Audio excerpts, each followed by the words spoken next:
بسم اللہ الرحمن الرحیم۔ السلام علیکم۔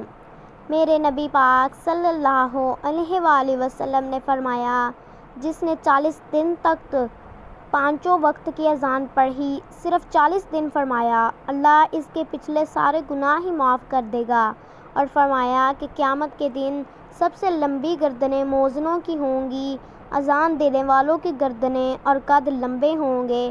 یا رسول اللہ، پھر فرمایا وہ لائن بنا کے جنت میں جائیں گے۔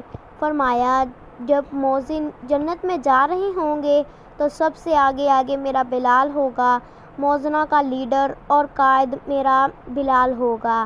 حضرت بلال حبشی رضی اللہ تعالیٰ عنہ کوئی کہنے لگا یہ کرے، کوئی کہنے لگا وہ کرے۔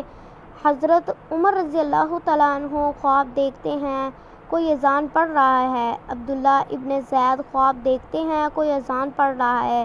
اب جب یہ آئے ہیں، آ کے سویرے حضور اکرم صلی اللہ علیہ وآلہ وسلم کو خواب میں سنائی، حضور صلی اللہ علیہ وآلہ وسلم اس طرح سے اذان پڑھی ہے، اسی طرح میرے اللہ کی رضا ہے۔ حضور اذان پڑھے گا کون؟ فرمایا میرا بلال پڑھے گا۔ حضرت بلال رضی اللہ تعالیٰ عنہ کی زبان میں لکنت تھی، اشہد نہیں کہتے تھے، اشہد کہتے تھے، لکنت تھی۔ حضور اکرم صلی اللہ علیہ وآلہ وسلم نے فرمایا بلال کا اشہد بھی اللہ کا اشہد بنا دیتا ہے۔ لوگوں نے کہا حضور صلی اللہ علیہ وآلہ وسلم بلال اذان پڑھے گا؟ حضور اکرم صلی اللہ علیہ وآلہ وسلم نے فرمایا اذان بلال ہی پڑھے گا۔ اب اصحاب صفا میں پڑھتے بھی تھے، باقاعدہ علم بھی حاصل کرتے تھے، نبی پاک صلی اللہ علیہ وآلہ وسلم کے پاس تعلیم حاصل کرتے تھے۔ حضرت بلال حبشی رضی اللہ تعالیٰ عنہ اب حضور اکرم صلی اللہ علیہ وآلہ وسلم نے فرمایا بلال یہ اذان کے الفاظ ہیں، اب تو اذان پڑھا کرے گا۔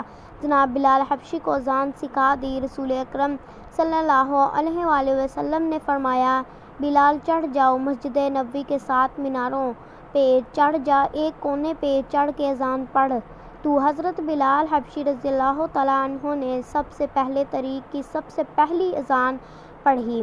2 مرتبہ حضرت بلال رضی اللہ تعالیٰ عنہ اذان نہیں پڑھ سکے جب تک رسول پاک صلی اللہ علیہ وآلہ وسلم موجود ہیں۔ 2 مرتبہ، ایک مرتبہ تو مدینہ منورہ میں کسی وجہ سے حضرت بلال رضی اللہ تعالیٰ عنہ کسی وجہ سے اذان نہ دے سکے، ایک مرتبہ تبوک سے واپسی پہ سو گئے۔ حضور اکرم صلی اللہ علیہ وآلہ وسلم نے فرمایا بلال تمہاری ڈیوٹی ہے ہمیں جگانے کی، اور بلال خود بھی سو گئے۔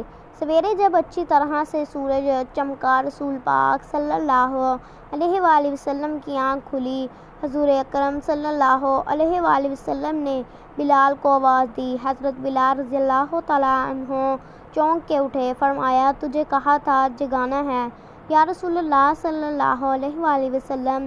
ساری رات جاگتا رہا، جب جاگنے کا ٹائم آیا تو سو گیا۔ میں نے کہا میں ذرا کمر سیدھی کر لوں، حضور صلی اللہ علیہ وآلہ وسلم بس لیٹا ہی تھا کہ آنکھ لگ گئی، ٹیک لگائی ہے بس میں نے پتھر کے ساتھ، بس آنکھ لگ گئی۔ حضور صلی اللہ علیہ وآلہ وسلم نے فرمایا چلو پڑھو اذان۔ حضرت بلال رضی اللہ تعالیٰ عنہ نے اذان پڑھی۔ سورج چمکتے میں حضور اکرم صلی اللہ علیہ وآلہ وسلم نے نماز ادا فرمائی۔ عزیز دوستو، حضرت بلال حبشی رضی اللہ تعالیٰ عنہ نے ہمیشہ اذان پڑھی۔ میرے تمام اسلامی بہن بھائیوں سے گزارش ہے میرے چینل کو سبسکرائب کریں، ویڈیو کو لائک کریں۔ جزاک اللہ۔